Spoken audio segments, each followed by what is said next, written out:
അമ്മേ പരിശുദ്ധമ്മേ, അമ്മേ പരിശുദ്ധമേ, ദൈവമാതാവേ, കൃപാസനത്തിലൂടെ ഞങ്ങൾക്കും ഞങ്ങളുടെ ദേശത്തിനും അമ്മ മധ്യസ്ഥം തേടി തന്ന എല്ലാ അനുഗ്രഹങ്ങൾക്കും കൃപകൾക്കും ഞങ്ങളിപ്പോൾ ഹൃദയം നിറഞ്ഞ നന്ദി പറയുന്നു. അമ്മേ പരിശുദ്ധമ്മേ, ദൈവമാതാവേ, 2004 ഡിസംബർ 7 ഉച്ചകഴിഞ്ഞ് 2:30 കൃപാസനത്തിൽ സംഭവിച്ച അമ്മയുടെ പ്രത്യക്ഷപ്പെടലിനെ കുറിച്ച് തിരുസഭയ്ക്ക് സമർപ്പിച്ചിരിക്കുന്ന പഠനരേഖകളുടെ മേൽ സഭാത്മകമായ പഠനം ആരംഭിക്കുവാൻ ഞങ്ങൾ പ്രാർത്ഥിക്കുന്നു. അമ്മേ പരിശുദ്ധമേ, ഭൂസ്വർലോകങ്ങളുടെ രാജ്ഞിയായ അങ്ങേയ്ക്ക് ഭൗമസംരക്ഷണത്തിനായി പ്രപഞ്ചപ്രകൃതിയെ തന്നെ തിരുസഭ പ്രതിഷ്ഠിക്കുവാൻ ഈ പ്രത്യക്ഷീകരണം വഴി ഇടയാക്കണമേ. പരിശുദ്ധമേ, ജപമാല മാതാവേ, സകല കൃപാസനം പ്രാർത്ഥനയോടും ചേർത്ത് ഞങ്ങളിപ്പോൾ പ്രാർത്ഥിക്കുന്ന ഈ കുടുംബത്തിന്റെ പ്രത്യേക നിയോഗം പറ മക്കളെ.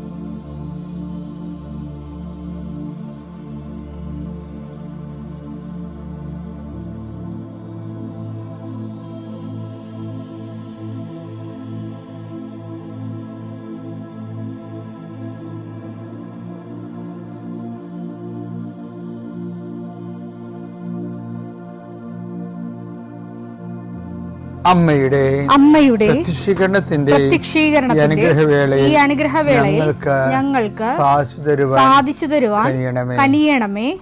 ആമേൻ. വിശ്വാസ പ്രമാണം. സർവശക്തനായ പിതാവും ആകാശത്തിന്റെയും ഭൂമിയുടെയും സൃഷ്ടാവുമായ ദൈവത്തിൽ ഞാൻ വിശ്വസിക്കുന്നു.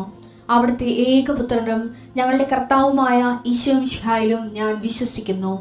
ഈ പുത്രൻ പരിശുദ്ധാത്മാവിനാൽ ഗർഭസ്ഥനായി കന്യകാമറിയത്തിൽ നിന്ന് പിറന്ന് പൊന്തിയോസ് പീലാത്തോസിന്റെ കാലത്ത് പീഡകൾ സഹിച്ച് കുരിശിൽ തറയ്ക്കപ്പെട്ട് മരിച്ച് അടക്കപ്പെട്ട് പാതാളങ്ങളിൽ ഇറങ്ങി മരിച്ചവരുടെ ഇടയിൽ നിന്ന് 3-ാം നാൾ ഉയർത്ത് സ്വർഗത്തിലേക്ക് എഴുന്നള്ളി സർവശക്തിയുള്ള പിതാവായ ദൈവത്തിന്റെ വലതുഭാഗത്തിരിക്കുന്നു.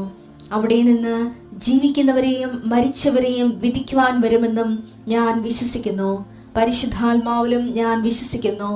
വിശുദ്ധ കത്തോലിക്കാ സഭയിലും പുണ്യവാന്മാരുടെ ഐക്യത്തിലും പാപങ്ങളുടെ മോചനത്തിലും ശരീരത്തിന്റെ ഉയർപ്പിലും നിത്യമായ ജീവിതത്തിലും ഞാൻ വിശ്വസിക്കുന്നു. ആമേൻ. സുഖസ്ഥനായ ഞങ്ങളുടെ പിതാവേ, അങ്ങയുടെ നാമം പൂജിതമാകണമേ. അങ്ങയുടെ രാജ്യം വരണമേ. അങ്ങയുടെ തിരുമനസ് സ്വർഗത്തിലെ പോലെ ഭൂമിയിലും ആകണമേ. അന്നു വേണ്ടുന്ന ആഹാരം ഇന്ന് ഞങ്ങൾക്ക് തരണമേ. ഞങ്ങളോട് തെറ്റ് ചെയ്യുന്നവരോട് ഞങ്ങൾ ക്ഷമിക്കുന്നത് പോലെ ഞങ്ങളുടെ തെറ്റുകൾ ഞങ്ങളോടും ക്ഷമിക്കണമേ. ഞങ്ങളെ പ്രലോഭനത്തിൽ ഉൾപ്പെടുത്തരുതേ, തിന്മയിൽ ഞങ്ങൾ രക്ഷിക്കണമേ. ആമേൻ. നന്മ നിറഞ്ഞ മറിയമേ, സ്വസ്തി. കർത്താവ് അങ്ങയുടെ കൂടെ സ്ത്രീകളിൽ അങ്ങ് അനുഗ്രഹിക്കപ്പെട്ടവളാകുന്നു. അങ്ങയുടെ ഉദരത്തിൻ ഫലമായി ഈശോ അനുഗ്രഹിക്കപ്പെട്ടവനാകുന്നു. പരിശുദ്ധ മറിയമേ, തമ്പുരാന്റെ അമ്മേ, പാപികളായ ഞങ്ങൾക്ക് വേണ്ടി ഇപ്പോഴും ഞങ്ങളുടെ മരണസമയത്തും തമ്പുരാനോട് അപേക്ഷിക്കണമേ. ആമേൻ. കർത്താവേ, നിന്റെ ഉന്നതമായ നാമത്തിന് സ്വസ്ഥം ചെയ്യുന്നു. കർത്താവേ, നിന്റെ വിശുദ്ധ പൗരോഹിത്യത്തെ മഹത്വപ്പെടുത്തണമേ. കർത്താവേ, സഭയിലുള്ള സാന്നിധ്യം ദൃഢമാക്കണമേ. 39 വർഷം ഞാൻ അർപ്പിച്ച കൃപാന്റെ യുഗതിയായി കൃപാസ്ഥാന ജീവനോടെ പ്രത്യക്ഷപ്പെട്ട മാതാവിൻ്റെ മാധ്യസ്ഥയിൽ അത്താറയിൽ നടന്ന 10,000-കണക്കിന് ആരാധന ശക്തിയാൽ പിതാവിൻ്റെയും പുത്രൻ്റെയും പരിശുദ്ധനാമത്തിൽ അങ്ങനെ മക്കളെ ആസ്വദിക്കുന്ന ലോകം മുഴുവനുള്ള മക്കൾ ഈ സമയത്ത് കർത്താവേ, ഇന്നത്തെ ആവശ്യത്തിന് വേണ്ടി പ്രാർത്ഥിക്കണിച്ചേ. ഈ പ്രാർത്ഥന കഴിഞ്ഞിട്ട് വേണം അവർക്ക് ഓരോ വ്യക്തികളെ കാണാൻ, അവർക്ക് ഓരോ രേഖകളുമായിട്ട് പോകാൻ, അവർക്ക് ഓരോ അവരുടെ യാത്ര പുറപ്പെടാൻ, അവരുടെ വാഹനങ്ങളിൽ പോകാൻ. ഇങ്ങനെ ഇന്നത്തെ പോർട്ട്ഫോളിയോ മുഴുവനും ഉത്തരവാദിത്തങ്ങളെല്ലാം കർത്താവെ നിനക്ക് ഏൽപ്പിച്ച് പ്രാർത്ഥിക്കുന്നു. സങ്കടപ്പെടുന്നവരുണ്ട്, ചില കാര്യങ്ങൾ ഓർത്ത്, ചിലരെ ഓർത്ത് ഉത്കണ്ഠപ്പെടുന്നവരുണ്ട്, ചില ജോലി സ്ഥലങ്ങളെ ഓർത്ത് മനസ്സ് ഇപ്പം തന്നെ ഭയപ്പെടുന്നവരുണ്ട്. കർത്താവെ, അവരെല്ലാം നീ ഏറ്റെടുക്കണമെന്ന് പ്രാർത്ഥിക്കുന്നു. Eesho, I come with you wherever you go എന്ന് പറഞ്ഞ അങ്ങയുടെ വാഗ്ദാനം നിറവേറ്റിക്കൊണ്ട് അങ്ങയുടെ മക്കളുടെ കൂടെ ഇന്നത്തെ യാത്രയിൽ നീ സഹയാത്രികനാകണമെന്ന് പ്രാർത്ഥിക്കുന്നു. കർത്താവ്, രാത്രി ഇന്ന് തിരിച്ചു വരുമ്പോൾ അവർ ഉത്തരവാദിത്തങ്ങളെ നിറവേറ്റി അങ്ങയുടെ കൂടെ ഇൻസെൻറ്റീവ് കൊടുത്ത് അവർ വിചാരിക്കുന്ന കൂടുതൽ കാര്യങ്ങൾ ചെയ്ത് തീർത്ത് എല്ലായിടത്തും വിജയമുണ്ടായി തിരിച്ചു വരാൻ കൃപാസ്ഥാനത്താരെ ജീവനോടെ പ്രത്യക്ഷപ്പെട്ട മാതാവ് പരിശുദ്ധ അമ്മ, നിൻ്റെ അമ്മ മധ്യസ്ഥ ദൈവമാതാവിൻ്റെ മധ്യസ്ഥതയിൽ ഈശോയുടെ നാമം തന്നെ ഞാൻ ആശീർവദിച്ച് അയക്കുന്നു. ദൈവം തന്നെ അനുഗ്രഹിക്കട്ടെ. എൻ്റെ പ്രിയപ്പെട്ടവർ, നമ്മളിപ്പോൾ ഓൺലൈനിലെ ആൾക്കാർ ഒത്തിരി സാധനം മേടിക്കും. ഞാനും കുറേ മേടിക്കുന്നുണ്ട്. ഞാൻ മേടിക്കണ എന്താ വെച്ച് കഴിഞ്ഞാൽ ചെടികളുടെ വിത്തുകളൊക്കെ ഞാൻ മേടിക്കണത്. ഇപ്പം കുറേ ചെടിയൊക്കെ വന്നിട്ടുണ്ട്. ഞാൻ ബുക്ക് ചെയ്താൽ നമ്മുടെ ഇവിടെയൊക്കെ ഇല്ലാത്ത ചെടികൾ കാണുമ്പോൾ അതിൻ്റെ കുരുക്ക്, അതിൻ്റെ വിത്തൊക്കെ വാങ്ങിക്കും ഓൺലൈനിൽ. ഈ ഓൺലൈനിൽ മാത്രം പർച്ചേസ് ചെയ്യുന്ന കുറേ ആൾക്കാരുണ്ട്. ബനിയൻ, ഷൂസ്, അതെല്ലാം സാധനം ഓൺലൈനിൽ മേടിക്കത്തുള്ളവർ. അപ്പോൾ അതിന് അവർക്ക് ഇത് നല്ല മരിങ്ങാണ്. അവർ ഓഫറുള്ള സമയം അറിയാം. അവർ ചില ആൾക്കാർ രാത്രി 12 മണിക്കൊക്കെ ഓഫർ അനൗൺസ് ചെയ്യും. തിരുവോണത്തിനും ക്രിസ്മസിനും ഒക്കെ ഒരു ദിവസം ഇന്ന് രാത്രി 1 മണിക്കൂർ ഓഫറുണ്ടെന്ന് പറയുമ്പോൾ ആൾക്കാർ ഉറക്കം നിന്നിട്ട് ചിലപ്പോൾ 900 രൂപയുടെ ഷർട്ട് ചിലപ്പോൾ അവർ 90 രൂപക്ക് മേടിക്കും. ഓഫറാണത്. അപ്പോൾ നമുക്ക് സ്ഥാപന ജൈവ വസ്തുക്കളൊക്കെ വാങ്ങിക്കുന്നതിന് നമ്മൾ എന്തുമാത്രമാണ് ഓഫർ നോക്കണത്, പിച്ചിലൻ്റായിട്ട് ഷാർപ്പോട് കൂടി. പക്ഷെ കർത്താവ് നമുക്ക് എന്തുമാത്രം ഓഫർ തന്നിട്ടുണ്ടെന്നറിയാവുക. ഈ ഈഗർനെസ് നമ്മൾ കർത്താവ് നൽകിയ ഓഫർ. ഇപ്പോൾ ഇന്നലെ ഞാൻ പറഞ്ഞേക്കാൻ നിങ്ങൾ ഓർക്കണില്ലേ, ഞാൻ നിൻ്റെ മുഖത്ത് അപ്പോൾ സങ്കീർത്തനം 32:8 എന്താ പറയുന്നത്? ഞാൻ നിൻ്റെ മുഖത്ത് നോക്കി നിന്നെ ഉപദേശിക്കും. നമുക്ക് ഏറ്റവും വലിയ പ്രശ്നം ഉപദേശമല്ലേ വേണ്ടത്.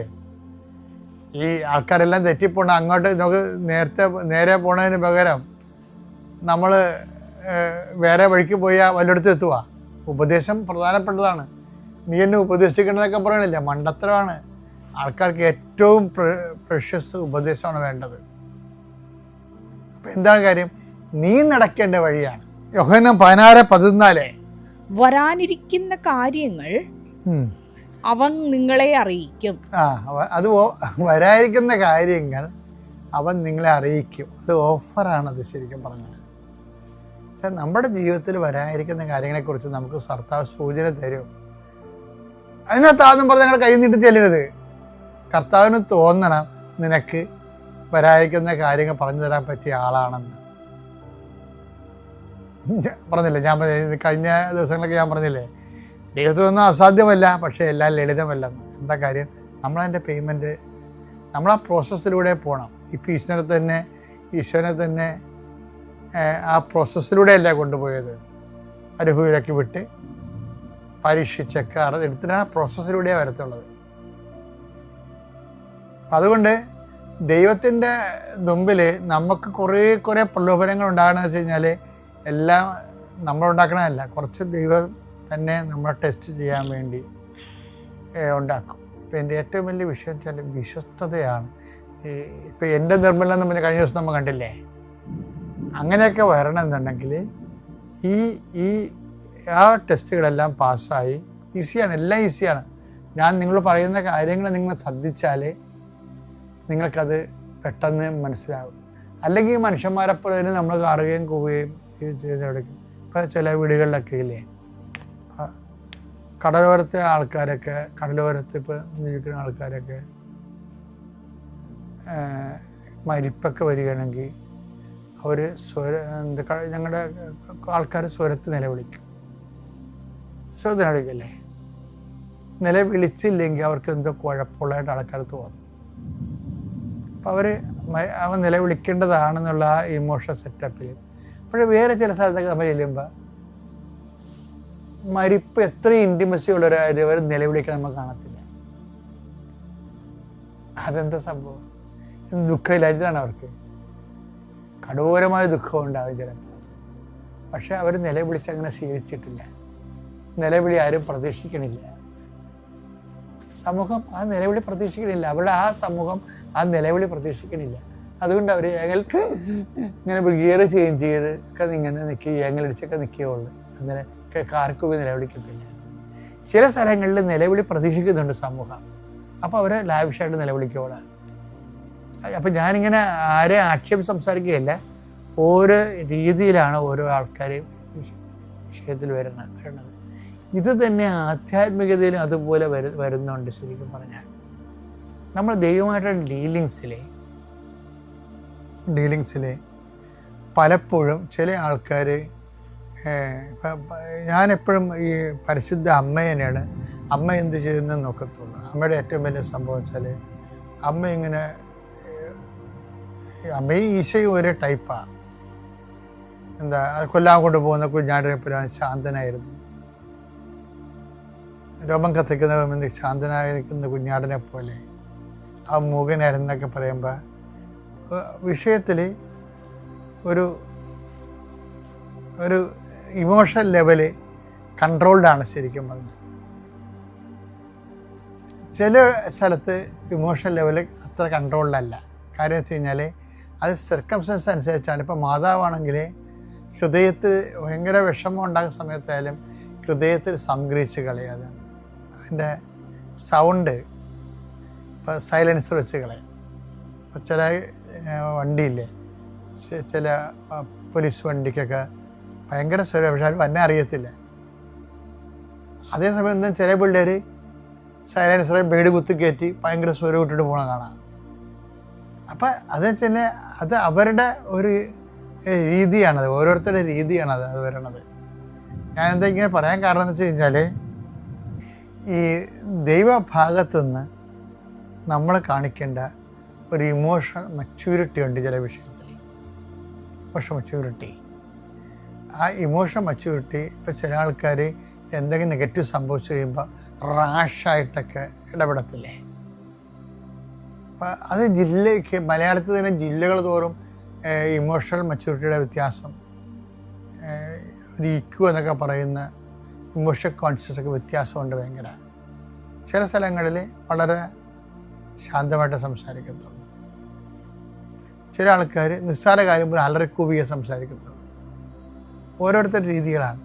അപ്പോഴും ദൈവത്തിൻ്റെ അടുത്ത് പലപ്പോഴും അലറിക്കൂവി നിലവിളിച്ചിട്ട് എന്നെക്കാളുപരി ശാന്തത കീപ്പ് ചെയ്യുന്നതാണ് നൊബിലിറ്റി എന്ന് പറയണത്.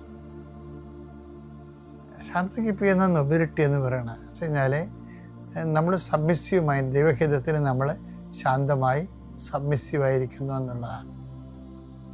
നമ്മൾ ഒരിക്കലും നമ്മൾ ദൈവത്തെ ചോദിക്കാൻ പറ്റാത്ത ചോദ്യമാണ്, എന്താ എന്നോട് ഇങ്ങനെ ചെയ്തത്, അവർ നിന്നെ അറിയാത്തവരൊക്കെ അങ്ങനെ അവർക്കൊക്കെ വലിയ മെച്ചമാണ് ഇട്ടാണ് ജീവിക്കണത്, എന്നോട് മാത്രം എന്താ ഇങ്ങനെ ചെയ്യണത്, ഇനി ഞാനോട് ദൈവത്തിൽ വിശ്വസിക്കണം എന്നൊക്കെ പറഞ്ഞല്ലേ.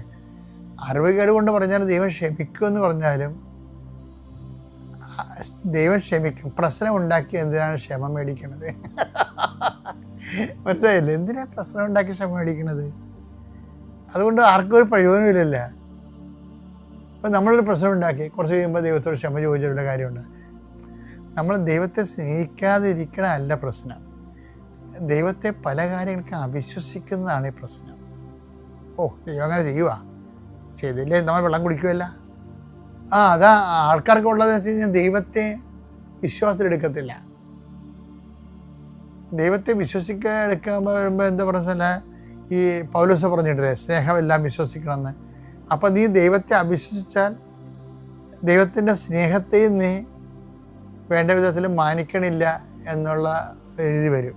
അപ്പം അതുകൊണ്ട് എന്ത് വിഷയം ഉണ്ടായാലും ദൈവമായിട്ട് വേണം അതിനെ ടാലിയാക്കാൻ. പലപ്പോഴും നമ്മുടെ ജീവിതത്തിൽ ഉണ്ടാകുന്ന പല വിഷയങ്ങളും ദൈവത്തിൻ്റെ ദൈവത്തിൻ്റെ ഒരു റിലേഷൻ്റെ ബേസിൽ നമ്മൾ വിലയിരുത്തണില്ല. അത് നമ്മുടെ വിഷയത്തിലാണ് വിലയിരുത്തുന്നത്. പക്ഷെ പലപ്പോഴും നമ്മൾ ബ്രാൻഡഡ് ഡൗണായി മാറും ഇത് വരുന്നത്. ഇൻറ്റിമസിക്ക് പ്രാധാന്യം കൊടുക്കണം. ഓരോ വിഷയവും കർത്താവിൻ്റെ നാമത്തെ മഹത്വപ്പെടുത്തി ദൈവഹിതം ജീവിക്കുമ്പോൾ ടൈറ്റ് ഇൻറ്റിമസിയിലേക്കാണ് വരണത്. അതാണ് ഈശോ പറയണത്, എനിക്ക് നിങ്ങളെ അറിയാമെന്നൊക്കെ പറയത്തില്ലേ, മോസസിനോടൊക്കെ പറയുന്നില്ലേ, അത് ഭയങ്കര വാക്കാണേ. പുറപ്പാട് 33:17 കർത്താവ് മോശയോട്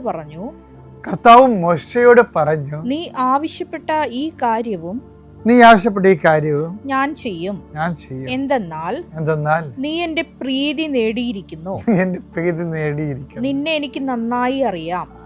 അതാണ് സംഭവം. ഇതൊരു സർട്ടിഫിക്കറ്റ് ആണ് ശരിക്കും പറഞ്ഞാൽ. എന്താണ്? എനിക്ക് നിന്നെ നന്നായി അറിയാം.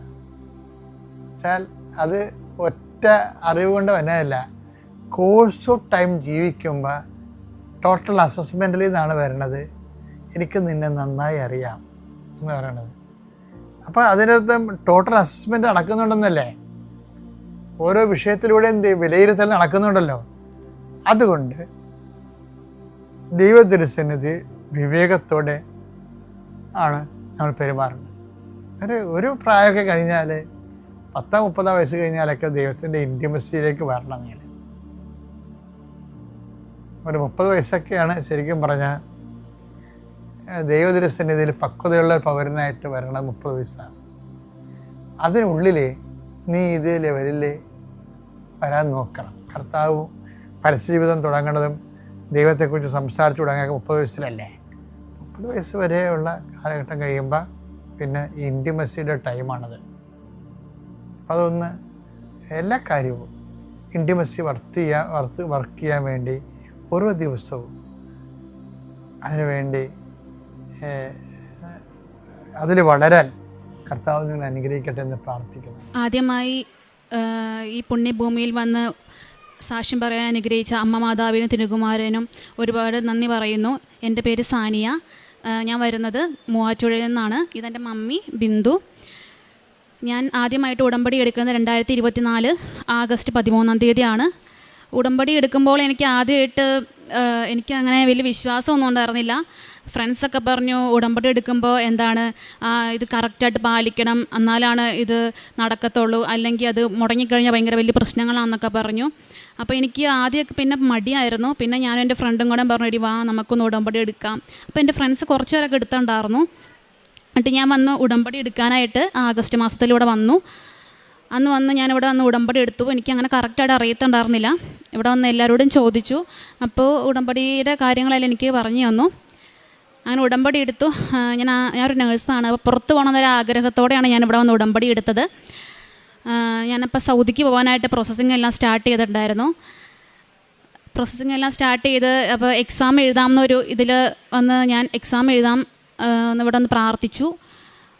2 മാസം ഞാൻ ഉടമ്പടി കറക്റ്റായിട്ട് പാലിച്ചു. പിന്നെ ഞാൻ ഉഴപ്പി, ഒരു 6 മാസത്തോളം ഉടമ്പടി ഉഴപ്പി.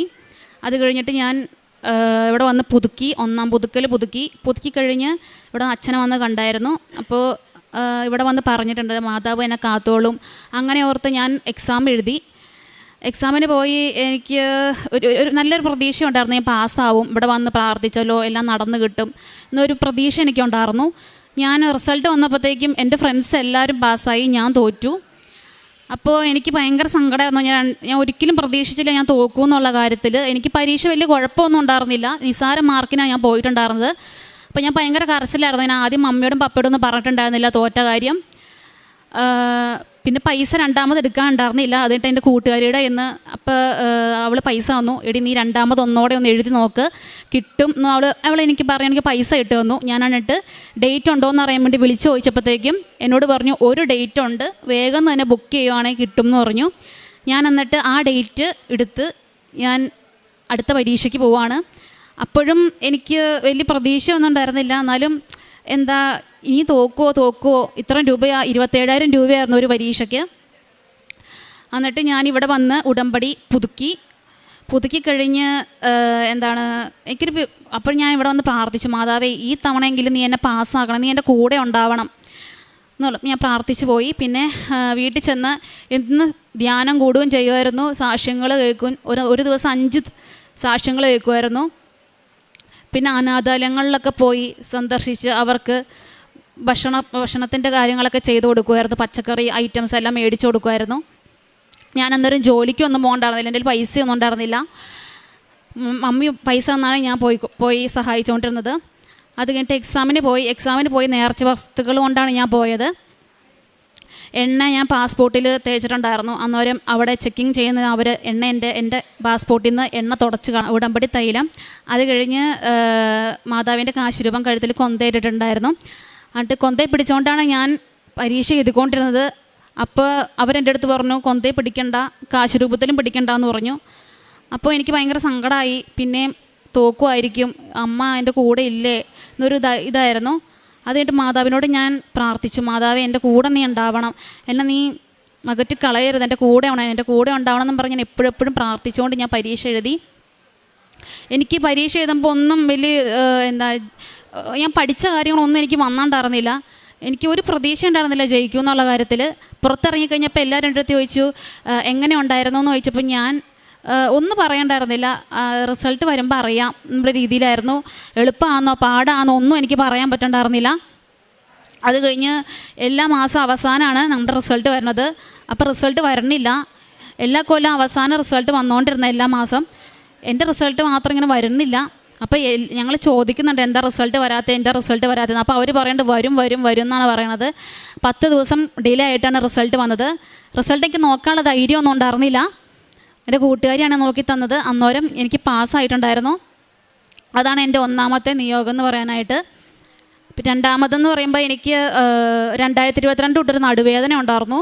അപ്പോൾ ഞാനത് അന്ന് എക്സ്റേ എടുത്ത് കഴിഞ്ഞപ്പോഴത്തേക്ക് എനിക്കങ്ങനെ കുഴപ്പമുണ്ടായിരുന്നില്ല. ഡോക്ടറെ കാണിച്ചപ്പോൾ ഡോക്ടർ പറഞ്ഞു കുഴപ്പമൊന്നുമില്ല എന്ന് പറഞ്ഞു. അത് കഴിഞ്ഞ് ഈ 6 മാസമായിട്ട് എനിക്ക് ഭയങ്കരമായിട്ട് നടുവേദനയായിരുന്നു. അപ്പോൾ എല്ലാവരും എന്നോട് ഞാൻ നടുവേദന എല്ലാവരും എന്നെ കളിയാക്കും, ഈ ചെറുപ്രായത്തിൽ നിനക്ക് നടുവേദനയോ ചുമ്മാ പറയണത് അങ്ങനെ ഇങ്ങനെയൊക്കെ പറയും. പക്ഷേ എനിക്ക് ഭയങ്കര നടുവേദനയായിരുന്നു. എന്നിട്ട് ഞാൻ റാലിയിൽ പങ്കെടുക്കാമെന്ന് നേർന്നിട്ടുണ്ടായിരുന്നു. എന്നിട്ട് ഞാൻ ഇവിടുന്ന് പ്രാർത്ഥിച്ചു, അമ്മ എൻ്റെ നടുവേദന മാറ്റിത്തരണേ. എന്നിട്ട് ഉടമ്പടി തൈലം ഞാൻ എന്നും കുരിശ് വരച്ച് പ്രാർത്ഥിക്കുമായിരുന്നു.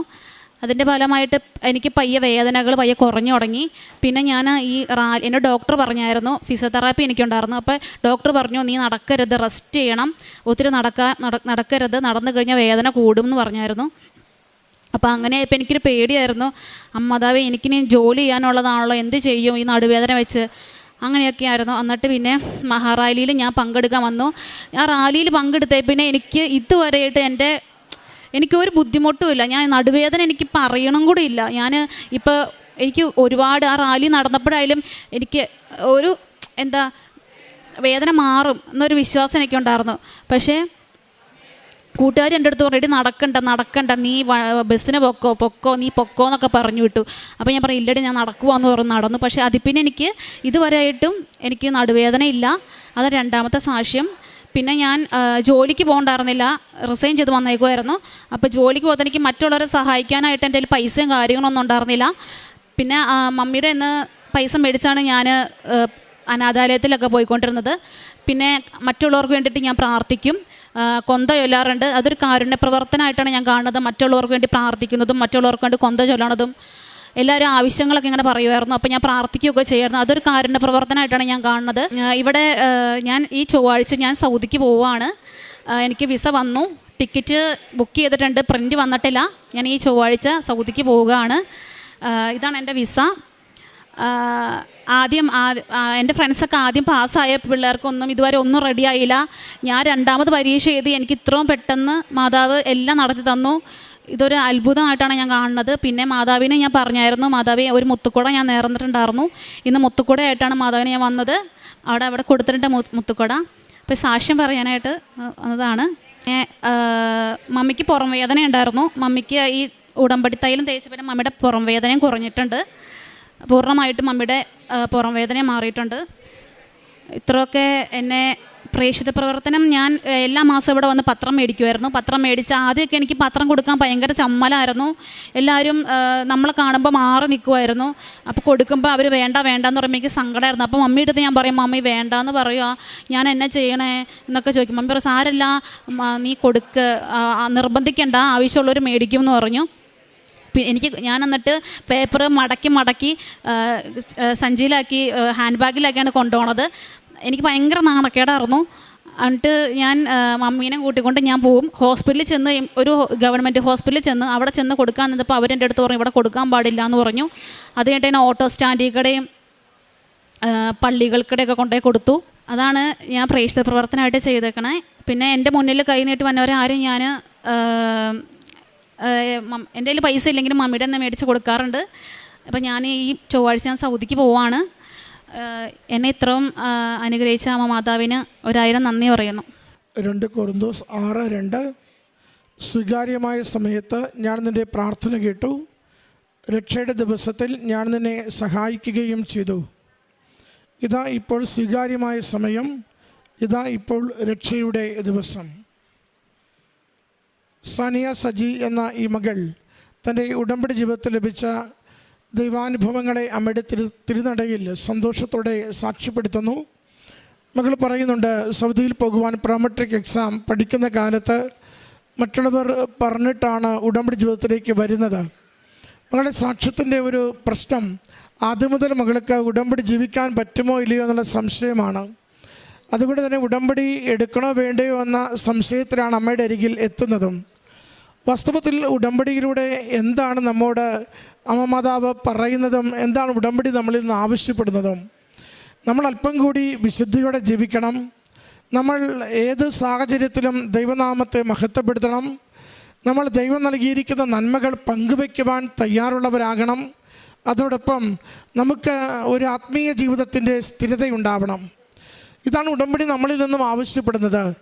നമ്മുടെ അലസമായ ജീവിതത്തെ, നമ്മുടെ ആസക്തികൾ തളർത്തുന്ന ജീവിതത്തെ, നമ്മുടെ സ്വാർത്ഥത നിറഞ്ഞ ജീവിതത്തെ, നമുക്ക് വേണ്ടിയാണ് എല്ലാം ലഭിക്കുന്നതെന്ന മനോഭാവത്തെ അതിൽ നിന്ന് മാറി ദൈവത്തിന് ജീവിതത്തിൽ ഇടം കൊടുത്തുകൊണ്ട്, പ്രഥമസ്ഥാനം കൊടുത്തുകൊണ്ട് ജീവിതത്തെ ഒന്ന് പുനഃക്രമീകരിക്കുവാനാണ് മരിയൻ ഉടമ്പടി നമ്മളോട് ആവശ്യപ്പെടുന്നത്. നമ്മൾ നമ്മുടെ ജീവിതത്തെ അമ്മ മാതാവിൻ്റെ സംരക്ഷണയിൽ പുനഃക്രമീകരിക്കുമ്പോൾ ജീവനോടെ പ്രത്യക്ഷപ്പെട്ട അമ്മ മാതാവ് നമ്മുടെ ജീവിത സാഹചര്യങ്ങളെ നിരന്തരം സഹായിക്കുന്നതാണ് ഉടമ്പടി പ്രകാരം ലഭിക്കുന്ന അനുഗ്രഹമായി നമ്മളെപ്പോഴും കാണുന്നത്. അറിയാം, ആരൊക്കെ ഏത് സമയം മുതലാണോ ഉടമ്പടിയെ ഓണർ ചെയ്യുന്നത്, ആദരിക്കുന്നത്, അംഗീകരിക്കുന്നത്, ആ അംഗീകരിക്കുന്ന നിമിഷം മുതലാണ് ആ ഉടമ്പടി ജീവിതത്തിൽ അനുഗ്രഹങ്ങൾ തുടങ്ങുന്നത്. ഉടമ്പടി ജീവിതത്തെ ഇങ്ങനെ പാതി മനസ്സിലും സംശയത്തിലും വേണോ വേണ്ടയോ, അവരെന്ത് കരുതും, ഇവരെങ്ങനെ കാണും, ഇതൊക്കെ കരുതി നാം ഇങ്ങനെ മനസ്സോടെ ഉടമ്പടി പേപ്പർ മാത്രമായി ജീവിക്കുമ്പോൾ അത് വലിയ പ്രയോജനം നമ്മുടെ ജീവിതത്തിന് കൊണ്ടുവരില്ല. വലിയ വലിയ നിയോഗങ്ങൾ ഒരിക്കലും സാധിക്കാതെ അങ്ങനെ തന്നെ തടസ്സമായി നിൽക്കുകയും ചെയ്യും. എന്നാൽ ഉടമ്പടിയെ നമ്മൾ എളിമയുള്ള മനസ്സോടെ മനസ്സിലാക്കുകയും ദൈവഹിതത്തിന് ജീവിതത്തെ വിട്ടുകൊടുക്കുവാൻ, വിശുദ്ധിയിൽ ജീവിക്കുവാൻ തീരുമാനിക്കുകയും ദൈവികമായ പ്രവൃത്തികൾക്ക് വേണ്ടി നമ്മൾ അമ്മ മാതാവിനെ പോലെ ഒരു ഉപകരണമായി ദൈവത്തിൻ്റെ കരങ്ങളിൽ മാറുകയും ചെയ്യുമ്പോൾ നമുക്ക് മനസ്സിലാവും, ഒരിക്കലും നടക്കാത്തതുപോലും വളരെ സമയച്ചുരുക്കത്തിൽ അമ്മ മാതാവ് നമുക്ക് വേണ്ടി തിരുക്കുമാരൻ്റെതും നേടിത്തരുന്നത്. മകൾ പറയുന്നുണ്ട്, അവളോടൊപ്പം പരീക്ഷ എഴുതിയവർ ജയിച്ചു, അവൾ മാത്രം തോറ്റു. തോൽവി വലിയ വിഷയമുള്ള കാര്യമല്ല. നമ്മൾ എത്രയോ തവണ തോക്കുന്നു. ആ തോക്കുന്ന സമയത്ത് അമ്മ മാതാവ് മറ്റൊരാളെ പ്രചോദിപ്പിക്കുകയാണ്. നിൻ്റെ വീട്ടുകാരോട് പറയുവാൻ ബുദ്ധിമുട്ടാണെങ്കിൽ, നിൻ്റെ കയ്യിൽ പണമില്ലെങ്കിൽ ഞാൻ നിന്നെ സഹായിക്കാം, നീ ഒരിക്കൽ കൂടി എഴുതണം. അത് ഉടമ്പടിക്ക് ലഭിക്കുന്ന ഒരു അഡീഷണൽ മെറിറ്റാണത്. നമ്മൾ തകർന്നു നിൽക്കുന്നു, നമ്മൾ തലകുനിച്ച് നിൽക്കുന്നു, ആരോടും പറയുവാനാവാത്ത അവസ്ഥയിലെത്തുമ്പോൾ ഒരാൾ നമ്മുടെ ജീവിതത്തിൽ അത്ര കണ്ട് ഇടപെടേണ്ട വ്യക്തി അല്ലെങ്കിൽ കൂടിയും ഇടപെട്ടുകൊണ്ട് ഒരു പോസിറ്റീവായുള്ള സൈൻ നമുക്ക് നൽകുകയാണ്. മകൾ പറയുന്നുണ്ട്, ആ വ്യക്തി പണമിട്ട് തന്നു, ഞാൻ പരീക്ഷയ്ക്ക് ഡേറ്റ് ചോദിച്ചു, തീരെ അടുത്ത ദിവസം ഡേറ്റ് ഉണ്ടായിരുന്നു, ഞാനത് എഴുതുവാൻ ചെല്ലുമ്പോൾ പോലും അപ്പോൾ ഉടമ്പടി ഒന്ന് പുതുക്കിയിട്ടാണ് എഴുതാൻ ചെല്ലുക. നമുക്കറിയാമല്ലോ, ഉടമ്പടി എടുക്കുക എന്നത് എളുപ്പമാണ്, ഉടമ്പടി പുതുക്കുക എന്നത് കുറച്ചുകൂടി ഉടമ്പടി മനസ്സിലാക്കിയിട്ട് ചെയ്യുന്ന പ്രവൃത്തിയാണ്. ഉടമ്പടി എടുക്കാനായിട്ട് ഒത്തിരി പേര് ആരെങ്കിലുമൊക്കെ എന്തെങ്കിലും പറഞ്ഞത് കേട്ടിട്ട്, പത്രം കിട്ടിയത് കണ്ടിട്ട്, ഒരു ജീവിത വിഷയമുള്ളപ്പോൾ എനിക്ക് ഓടിപ്പോയി ഉടമ്പടി എടുത്തേക്കാമെന്ന് കരുതി ഓടിപ്പോരുന്നവരുണ്ട്. പക്ഷേ ആ 90 ദിവസം ഉടമ്പടി ജീവിക്കുമ്പോൾ മനസ്സിലാവും ഇത് മുന്നോട്ട് കൊണ്ടുപോകുവാൻ പറ്റുമോ ഇല്ലയോ എന്ന്.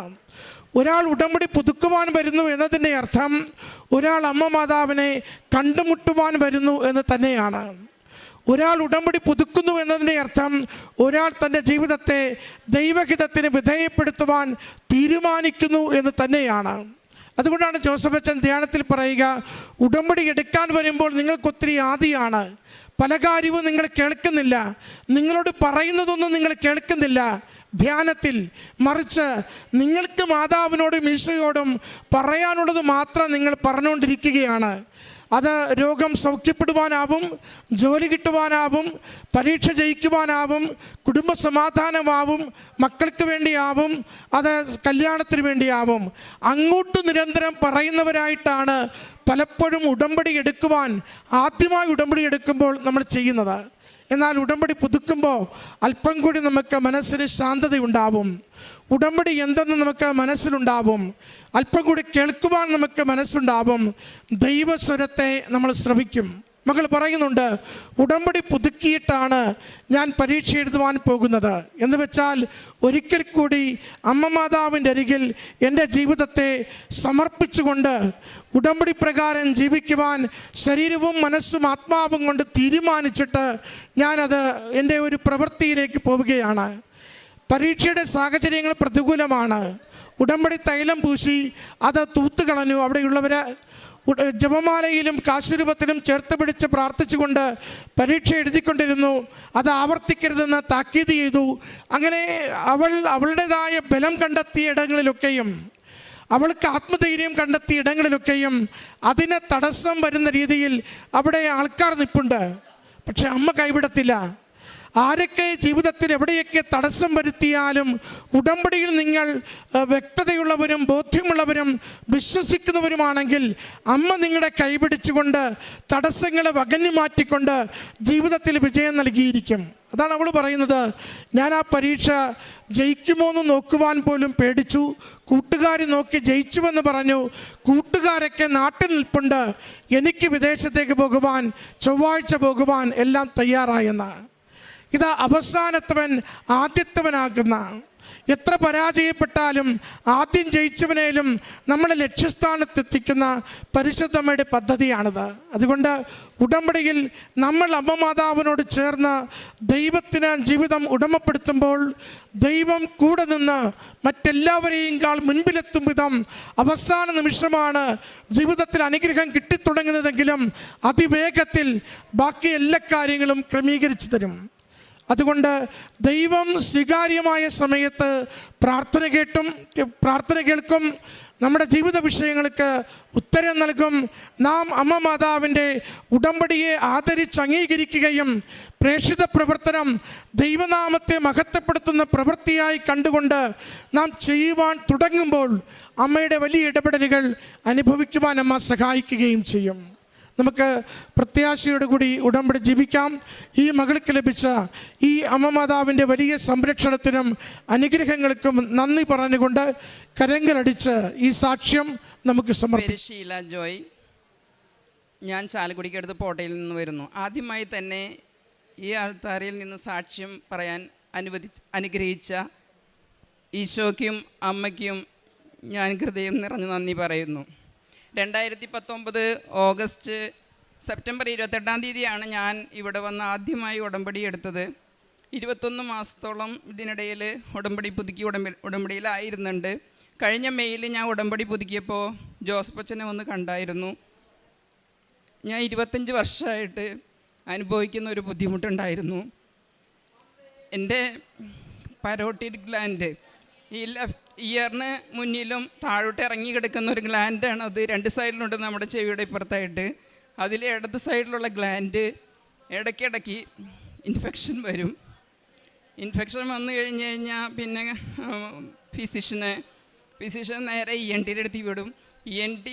നേരെ ENT ഡോക്ടറാണെങ്കിൽ നേരെ ഡെൻറ്റിസ്റ്റിൻ്റെ അടുത്ത് വിടും. ആർക്കും അതിന് പരിഹാരം പൂർണ്ണമായിട്ട് നിർദ്ദേശിക്കാൻ പറ്റിയിരുന്നില്ല.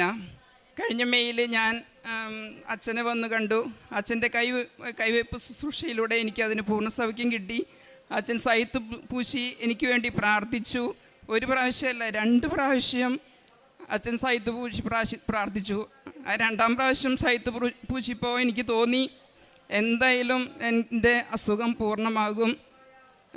ഞാൻ ഇത് അസുഖം മാറുന്നില്ല എന്നുള്ളത് മാത്രമല്ല, ഫ്രീക്വൻ്റായിട്ട് ഇടയ്ക്കിടയ്ക്ക് വരികയും ചെയ്യായിരുന്നു. ഇത് തന്നെയല്ല, എനിക്ക് കുടുംബ പ്രാർത്ഥന പോലും എത്തിക്കാൻ പറ്റില്ല. ഇങ്ങനെ ഇൻഫെക്ഷൻ വന്നു കഴിഞ്ഞാൽ ഒന്നും സംസാരിക്കാൻ പറ്റില്ല. സംസാരിക്കാൻ ഏറ്റവും ബുദ്ധിമുട്ട് വന്നേ. ഞാനൊരു ടീച്ചറായിട്ട് ജോലി ചെയ്തിരുന്നതാണ്. ടീച്ചിങ് പ്രൊഫഷൻ വരെ ഞാനതുകൊണ്ട് നിർത്തിയത് ആ ഒറ്റ കാരണത്താലാണ്. അച്ഛൻ സൈത്ത് പൂശിയിലൂടെ എനിക്ക് പൂർണ്ണ സൗഖ്യം ലഭിച്ചു. ഈ വർഷത്തെ കൃപാസൻ റാലിയിൽ ഞാൻ പങ്കെടുത്തിരുന്നു. 6 മണിക്ക് റാലിയിൽ ജോയിൻ ചെയ്ത് 12 മണി വരെ 12 മണിക്കാണ് ആർത്തുങ്കൽ പള്ളിയിലെത്തിയത്. അപ്പോൾ 6 മാസമായിട്ട് എനിക്ക് ഇടത് കണ്ണിന് കഴിഞ്ഞ ഏപ്രിലിൽ വന്ന അലർജിയുടെ ഭാഗമായിട്ട് ഇടത് കണ്ണിന് നല്ല വേദനയുണ്ടായിരുന്നു. വെയിലോ ചൂടോ ഒന്നും അടിക്കാൻ പറ്റില്ല. കണ്ണും കണ്ണിൻ്റെ പുരികം അതിൻ്റെ മേലെയുള്ള ഭാഗങ്ങൾ മുടി ഇരിക്കുന്ന ഭാഗം വരെ വേദന ഉണ്ടായിരുന്നു. റാലിയിൽ പങ്കെടുക്കാൻ വന്നപ്പോൾ എനിക്ക് സംശയമായിരുന്നു, എങ്ങനെയാണ് വെയിലത്ത് നടക്കുക. അടുക്കളയിൽ കിച്ചണിൽ സ്റ്റവിൻ്റെ അടുത്ത് നിൽക്കുമ്പോൾ കൂളിംഗ് ഗ്ലാസ് വെച്ചിട്ടാണ് ഞാൻ നിൽക്കാറ്. അല്ലാണ്ട് ആ ചൂട് എനിക്ക് താങ്ങില്ലായിരുന്നു, വെയിലത്തും പോകാറില്ല. പക്ഷെ റാലിയിൽ ഞാൻ പങ്കെടുത്തപ്പോൾ കൂളിംഗ് ഗ്ലാസ് എൻ്റെ ബാഗിലുണ്ടായിരുന്നു. ഞാനത് എടുത്ത് വെക്കേണ്ട ആവശ്യം എനിക്ക് വന്നില്ല. തലേ ദിവസം വരെ 6 മാസമായിട്ട് 4 മാസം അലോപ്പതി ഡോക്ടർമാരുടെ മരുന്ന് പുരട്ടിയിരുന്നു. പിന്നെ ആയുർവേദ ഡോക്ടറെ കണ്ട് 2 മാസത്തോളം ആയുർവേദ ഡോക്ടറെ മരുന്നാണ് കണ്ണിൽ ഒഴിച്ചിരുന്നത്. തലേ ദിവസം വരെ മരുന്ന് ഒഴിച്ചിട്ടാണ് ഞാൻ റാലിക്ക് വന്നത്. പക്ഷെ റാലി കഴിഞ്ഞ് വീട്ടിലെത്തിയപ്പോഴാണ് എൻ്റെ ബാഗിൽ കൂളിംഗ് ഗ്ലാസ് ഇരിക്കുന്ന കാര്യമൊക്കെ ഞാൻ ഓർത്തത്. എനിക്ക് ആവശ്യം വന്നില്ല, എൻ്റെ കണ്ണിൻ്റെ വേദന പൂർണ്ണമായിട്ടും മാറി. കഴിഞ്ഞ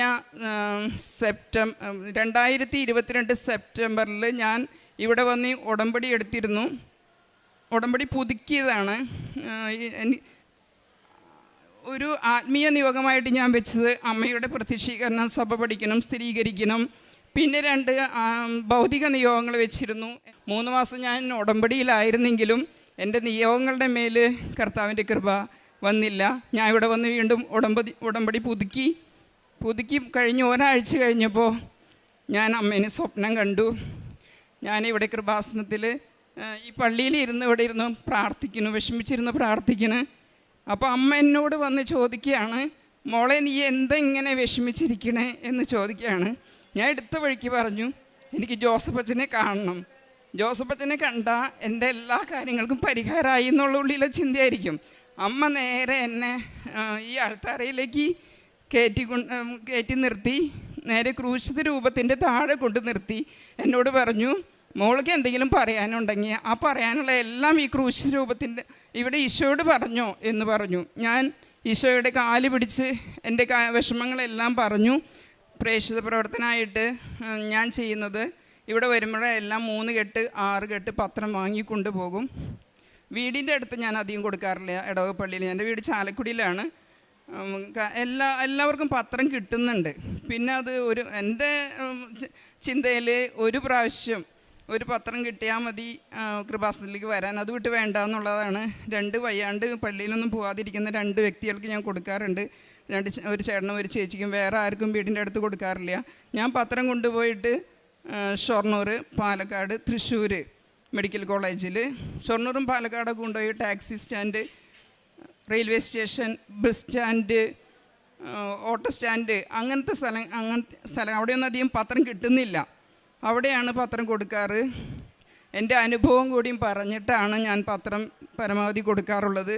ഒരിക്കൽ പത്രം കൊടുത്തപ്പോൾ ഒരു 108 പത്രം കൊടുത്ത സമയത്ത് എൻ്റെ ദൈവാനുഭവം, ഞാൻ ഒരു പ്രിൻ്റ് ചെയ്ത് പത്രത്തോടൊപ്പം സ്ട്രാപ്പിലടിച്ച് കൊടുത്തിരുന്നു. കാരുണ്യ പ്രവർത്തനമായിട്ട് ഞാൻ ചെയ്യാറ്. ആരെന്ത് സഹായം ചോദിച്ചാലും എന്നെക്കൊണ്ട് ആകാവുന്ന രീതിയിൽ ഞാൻ ചെയ്യാറുണ്ട്. പൊതിച്ചോറൊന്നും അങ്ങനെ ഉണ്ടാക്കി കൊണ്ടുപോയി കൊടുക്കണ അതൊന്നും ചെയ്യാറില്ലെങ്കിലും വീട്ടിൽ സഹായം ചോദിച്ച് വരുന്നവർ ഭക്ഷണം കഴിച്ചിട്ടില്ല എന്ന് അറിയണമെങ്കിൽ അവർക്ക് ഭക്ഷണം കൊടുത്തു വിടും. അല്ല അവർക്ക് പൈസ കൊണ്ട് സഹായം എന്ന് വെച്ചാൽ അത് ചെയ്തു കൊടുക്കും. പിന്നെ മെഡിക്കൽ കോളേജിൽ, തൃശ്ശൂർ മെഡിക്കൽ കോളേജിൽ ആരും നോക്കാൻ ഇല്ലാതെ പലരും അവിടെ വന്ന് ചികിത്സയിലായിരിക്കുന്നുണ്ട്. അവർക്ക് മരുന്ന് വാങ്ങാൻ, സ്കാനിങ് ചെയ്യാൻ, അതുപോലെ ഭക്ഷണത്തിന്, അതിനൊന്നും പൈസ ഇല്ലാത്തവർക്ക് ധനസഹായം ചെയ്യാറുണ്ട്. നമ്മളെ കൊണ്ട് ആവുന്ന രീതിയിലാണ് ചെയ്യുന്നത്. അതിൽ കുറച്ച് മക്കളെയും കൂടി അതിൽ ഉൾപ്പെടുത്തുന്നുണ്ട്. അവർക്കൊരു കാരുണ്യത്തിൻ്റെ മനസ്സ് വരട്ടെ എന്നുള്ള രീതിയിൽ. പിന്നെ എനിക്ക് ഉടമ്പടിയെ പറ്റി പറയാനുള്ളത്, ഉടമ്പടി എടുക്കുമ്പോൾ നമുക്ക് കിട്ടുന്ന ആത്മീയ സന്തോഷം, ദൈവിക നിറവ്, അത് ചെറുതൊന്നല്ല. നമ്മുടെ ജീവിതയാത്രയിൽ നാം ഒറ്റയ്ക്കല്ല, ഈശോയും അമ്മയും ഒക്കെയും നമ്മുടെ കൂടെ ഉണ്ട് എന്നൊരു ചിന്ത ഉടമ്പടിയുടെ ബോണസാണ്. ഇവിടെ ഉടമ്പടിക്കും മറ്റു ശുശ്രൂഷകൾക്കും നേതൃത്വം വഹിക്കുന്ന ബഹുമാനപ്പെട്ട ജോസഫ് അച്ഛനെയും അലക്സ് അച്ഛനെയും സിസ്റ്റർ ജോമോളിനെയും മറ്റു ശുശ്രൂഷകരെയും ഞാൻ ഈ അവസരത്തിൽ നന്ദിയോടെ ഓർക്കുന്നു. ജോസഫ് അച്ഛനെ പറ്റി പറയുകയാണെങ്കിൽ വിശുദ്ധ യോഹന്നാന്റെ സുവിശേഷത്തിൽ 17:9 തിരുവചനത്തിൽ പറയുന്ന പോലെ, അവർക്ക് വേണ്ടിയാണ് ഞാൻ പ്രാർത്ഥിക്കുന്നത്, ലോകത്തിന് വേണ്ടിയല്ല, അങ്ങ് എനിക്ക് തന്നവർക്ക് വേണ്ടിയാണ് ഞാൻ പ്രാർത്ഥിക്കുന്നത് എന്ന വചനം, ദൈവവചനം അച്ഛൻ അക്ഷരാർത്ഥത്തിൽ സാർത്ഥകമാക്കുകയാണ്. ഒത്തിരി ആരോഗ്യ പ്രശ്നങ്ങൾ ഉണ്ടായിട്ടും അച്ഛൻ ഒരുപാട് സമയമാണ്, ഒത്തിരി മണിക്കൂറുകളാണ് ദൈവജനത്തിന് വേണ്ടി ദൈവവചനം പങ്കുവയ്ക്കുന്നതും ദൈവജനത്തിന് വേണ്ടി ശുശ്രൂഷ ചെയ്യുന്നതും. നമ്മൾക്ക് എന്തെങ്കിലും ഒക്കെ ബുദ്ധിമുട്ടുകൾ, രോഗസൗഖ്യങ്ങൾ, അതുപോലെ മറ്റ് അനുഗ്രഹങ്ങളൊക്കെ അച്ഛനിലൂടെ നമുക്ക് ഈശോയിൽ നിന്ന് വാങ്ങിച്ചു തരുന്നുണ്ട്. എല്ലാത്തിനും ഈശോയ്ക്കും അമ്മയ്ക്കും എൻ്റെ കുടുംബത്തിനും എനിക്കും തന്ന എല്ലാ അനുഗ്രഹങ്ങൾക്കും ഞാൻ ഈശോയ്ക്കും അമ്മയ്ക്കും നന്ദി പറയുന്നു. പ്രഭാഷകൻ 2:18 നമുക്ക് മനുഷ്യകരങ്ങളിലല്ല കർത്തൃകരങ്ങളിൽ നമ്മെ തന്നെ അർപ്പിക്കാം. എന്തെന്നാൽ അവിടുത്തെ പ്രഭാവം പോലെ തന്നെയാണ് അവിടുത്തെ കാരുണ്യവും. ഷീല ജോയ് എന്ന ഈ സഹോദരി തൻ്റെ ഉടമ്പടി ജീവിതത്തിൽ ലഭിച്ച നല്ലൊരു ദൈവാനുഗ്രഹത്തെ അമ്മയുടെ തിരുനടയിൽ സന്തോഷത്തോടെ സാക്ഷ്യപ്പെടുത്തുകയാണ്. സഹോദരി സൂചിപ്പിച്ചത് കഴിഞ്ഞ 25 വർഷമായി അനുഭവിച്ചിരുന്ന ഒരു രോഗക്ലേശത്തിൻ്റെ സൗഖ്യത്തെക്കുറിച്ചാണ്. പരിറ്റോഡ് ഗ്ലാൻഡ്, അതായത് പ്രധാനപ്പെട്ട ഉമിനീർ ഗ്രന്ഥിക്കുണ്ടായ വീക്കവും അതിലൂടെ 25 വർഷമായി സഹോദരി അനുഭവിച്ചിരുന്ന കഷ്ടതകളെയുമാണ് വാക്കുകളിലൂടെ സൂചിപ്പിച്ചത്. ഭക്ഷണം ചവയ്ക്കുവാനും ഒക്കെ സഹായിച്ചിരുന്ന ഗ്രന്ഥിയാണത്. അതിൻ്റെ വീക്കത്തിലൂടെ അനുഭവിച്ച തീവ്രമായ വേദന, മരുന്നുകൾ കൊണ്ട് അത് മാറാതിരുന്ന രോഗക്ലേശം, അതിനെയാണ് അച്ഛനെ വന്ന് കണ്ട് കൈവിപ്പ് ശുശ്രൂഷയിലൂടെ അച്ഛൻ തൈലം പൂശി പ്രാർത്ഥിച്ചതിലൂടെ ആ ഗ്ലാൻഡിന് പൂർണ്ണമായ സൗഖ്യവും സാധാരണ പോലെ എല്ലാ കാര്യങ്ങളും ചെയ്യുവാനുള്ള കൃപയും ലഭിച്ചതും ആ 25 വർഷം നീണ്ടുനിന്ന ആ രോഗക്ലേശത്തിൽ നിന്ന് പൂർണ്ണമായ സൗഖ്യം ലഭിച്ചതിനെ ഈ അൾത്താരയിൽ സാക്ഷ്യപ്പെടുത്തിയത്. മറ്റൊന്ന് സഹോദരി സൂചിപ്പിച്ചത് സുദീർഘമായി നടക്കുവാനുള്ള ബുദ്ധിമുട്ടും കണ്ണിൻ്റെ കാഴ്ചക്കുറവും പ്രയാസങ്ങളുമായിരുന്നു. അതും അഖണ്ഡ ജപമാല റാലിയിൽ യാതൊരു ക്ലേശവുമില്ലാതെ പങ്കുചേരുവാനും യാതൊരു രോഗക്ലേശവുമില്ലാതെ കണ്ണിൻ്റെ കാഴ്ചയ്ക്ക് പോലും അതിന് യാതൊരു പ്രയാസവുമില്ലാതിരിക്കുവാനും അമ്മയിലൂടെ ലഭിച്ച സംരക്ഷണത്തെയും സഹായത്തെയും നന്ദിയോടുകൂടി സാക്ഷ്യപ്പെടുത്തുകയാണ്. പ്രിയമുള്ളവരെ, ഉടമ്പടി ജീവിതം അതിൻ്റെ ഓരോ നേർച്ച വസ്തുക്കളും നമ്മളത് ഏറ്റവും വിശ്വാസത്തോടു കൂടി പ്രയോഗിക്കുമ്പോൾ ദൈവശക്തിയുടെ അടയാളങ്ങളായി നമ്മുടെ ജീവിതത്തിൽ അവ മാറുകയാണ്. മറ്റൊന്ന്, ഈ അൾത്താരയിൽ നടക്കുന്ന ഏറ്റവും ശ്രേഷ്ഠമായൊരു ശുശ്രൂഷയാണ് ജോസഫ് അച്ഛൻ്റെ കൈവെപ്പ് ശുശ്രൂഷ. തീവ്രമായ രോഗക്ലേശങ്ങളാൽ, വലിയ ജീവിത പ്രശ്നങ്ങളാൽ, ഏതെങ്കിലുമൊക്കെ വലിയ ജീവിത പ്രതിസന്ധികളിൽ ഉഴലുന്ന മക്കൾ അവർ ഉടമ്പടിയിൽ വിശുദ്ധിയോടുകൂടി ജീവിക്കുകയും അവരുടെ നിയോഗങ്ങൾക്ക് ചേർന്ന ഡോക്യുമെൻറ്റ്സ് രേഖകളോടുകൂടി ഈ അൾത്താരയിൽ പ്രാർത്ഥനയ്ക്ക് വേണ്ടി വരുമ്പോൾ നമ്മൾ വരുന്നവർ അത് വിശുദ്ധിയോടുകൂടി ഒരുക്കത്തോടുകൂടി അമ്മ മാതാവിൽ ശരണപ്പെട്ടുകൊണ്ട് ദൈവം ഈ വിഷയത്തിന് തീരുമാനമാക്കി തരുമെന്ന പ്രത്യാശയോടുകൂടിയാണ് ഏകമനസ്സോടെ നാം അച്ഛൻ്റെ കൈവെപ്പ് ശുശ്രൂഷയ്ക്ക് വേണ്ടി ഈ അൾത്താരയിൽ പ്രാർത്ഥനയ്ക്ക് നിയോഗം സമർപ്പിക്കുകയാണെങ്കിൽ അത് അനുഗ്രഹമായി എപ്പോഴും ഫലിക്കാറുണ്ട്. അനേക മക്കൾ ഓരോ ദിവസവും ഈ അൾത്താരയിൽ വന്ന് കണ്ണീരോടുകൂടി അച്ഛൻ അവരുടെ ഡോക്യുമെൻറ്റ്സ് വാങ്ങി അമ്മ മാതാവിനും ഈശോയ്ക്ക് സമർപ്പിച്ച് പ്രാർത്ഥിക്കുന്നതും തലയിൽ തൈലം പൂശിയും സൈത്ത് പൂശിയും കരങ്ങളിൽ കുരിശുരൂപം കൊടുത്തുകൊണ്ടും അവരുടെ ജീവിത വിഷയങ്ങളെ അമ്മയ്ക്ക് പ്രത്യേകമായി സമർപ്പിച്ച് ഈശോയുടെ അനുഗ്രഹത്തിന് വേണ്ടി, വിടുതലിന് വേണ്ടി, തടസ്സങ്ങൾ മാറുന്നതിന് വേണ്ടി, സമയം ചുരുക്കി കിട്ടുന്നതിന് വേണ്ടി അച്ഛൻ ഓരോ നിയോഗവും കണ്ടറിഞ്ഞ് അമ്മയ്ക്ക് കൊടുത്ത് പ്രാർത്ഥിക്കുമ്പോൾ അത് അതേപടി അനുഗ്രഹമായി തീരുന്നത് എന്നും ഈ അൾത്താരയിൽ നമ്മൾ കണ്ടുകൊണ്ടിരിക്കുന്നതാണ്. അതുകൊണ്ട് വരുമ്പോൾ ഒരു കാര്യം മാത്രം, നമുക്ക് ഒരു അച്ഛൻ്റെ ആശീർവാദ പ്രാർത്ഥനയ്ക്ക് വേണ്ടി വരുമ്പോൾ ഒരു വ്യക്തി എന്ന രീതിയിൽ നമുക്കുണ്ടാവേണ്ടത് ഉടമ്പടി വിശുദ്ധിയോടും വിശ്വസ്തയോടും കൂടി ജീവിക്കുന്നവരാവണം. ഒരു അച്ഛൻ്റെ ആശീർവാദം കിട്ടാൻ വേണ്ടി ഓടിച്ചാടി വരുന്നവരാകരുത്. കാരണം നമ്മുടെ ഉള്ളറിയുന്ന തമ്പുരാൻ്റെ മുമ്പിലാണ് ഏറ്റവും ശരണപ്പെട്ട വിശുദ്ധമായൊരു പ്രാർത്ഥനയ്ക്ക് വേണ്ടി നാം മുട്ടുകുത്തുന്നത്. അതുകൊണ്ട് ഉടമ്പടി വിശുദ്ധിയിലും വിശ്വസ്തതയിലും ജീവിക്കുന്നവരാവണം. നമ്മുടെ നിയോഗം വിശുദ്ധമായിരിക്കണം. അതിന് കൗശലവും കാപട്യവും ഒട്ടും ഉണ്ടാകുവാൻ പാടില്ല. മറ്റൊന്ന്, നമ്മൾ അനുതപിച്ച മനസ്സോടുകൂടി, ആരോടും കലഹവും ദേഷ്യവും വഴക്കമില്ലാതെ അനുതപിച്ച മനസ്സോടുകൂടി ദൈവിക തീരുമാനം ആഗ്രഹിച്ചുകൊണ്ട് നിയോഗം സമർപ്പിക്കുന്നവരാകണം. നാം ആഗ്രഹിക്കുന്നത് നടക്കണമെന്നല്ല, ദൈവം ആഗ്രഹിക്കുന്നത് ജീവിതത്തിൽ നടക്കണമെന്ന പ്രാർത്ഥനയോടുകൂടി നിയോഗം ദൈവകരങ്ങളിലേക്ക് ഏൽപ്പിച്ചു കൊടുക്കണം. അതിന് നിശ്ചയം അമ്മ മാതാവും ഈശോയും നമുക്ക് ഫലം നൽകുന്നത് എന്നും ഈ അൾത്താരയിൽ കാണുവാൻ പറ്റും. മറ്റൊന്ന്, കൃപാസനം പത്രം.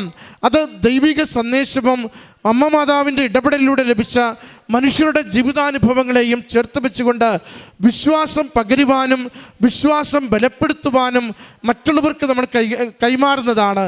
അതാണ് പ്രേക്ഷിത പ്രവർത്തനമായി നാം ചെയ്യുന്നത്. കാരണം നമുക്ക് സ്വയമേവ അധികം പറയുവാൻ പ്രാപ്തിയില്ലാത്തവരായതുകൊണ്ട് ഞാൻ പ്രാർത്ഥിക്കുന്ന എൻ്റെ കർത്താവ് എന്നെപ്പോലെ പ്രാർത്ഥിച്ച മനുഷ്യർക്ക് കൊടുക്കുന്ന ദൈവാനുഗ്രഹങ്ങളുടെ സാക്ഷ്യമാണിത്. ഓരോ ആഴ്ചയിലും ഈശോയും അമ്മ മാതാവും ജോസഫച്ചന് നൽകിയിരിക്കുന്ന ദൈവിക സന്ദേശങ്ങളുടെ സംഗ്രഹമാണിത്. ഇത് വായിക്കുന്നവർക്ക് വിശ്വാസം ആഴപ്പെടും. ഇത് വായിച്ച് പ്രാർത്ഥിക്കുന്നവർക്ക് ജീവിത വിഷയങ്ങൾക്ക് മേൽ ദൈവികമായ ഇടപെടൽ അനുഭവിക്കുവാൻ സാധിക്കും. ഈ ഒരു ഉറപ്പോടുകൂടിയാണ് നമ്മൾ കൃപാസനത്തിൻ്റെ പത്രം പ്രേക്ഷിത പ്രവർത്തനമായി കൈമാറുന്നത്.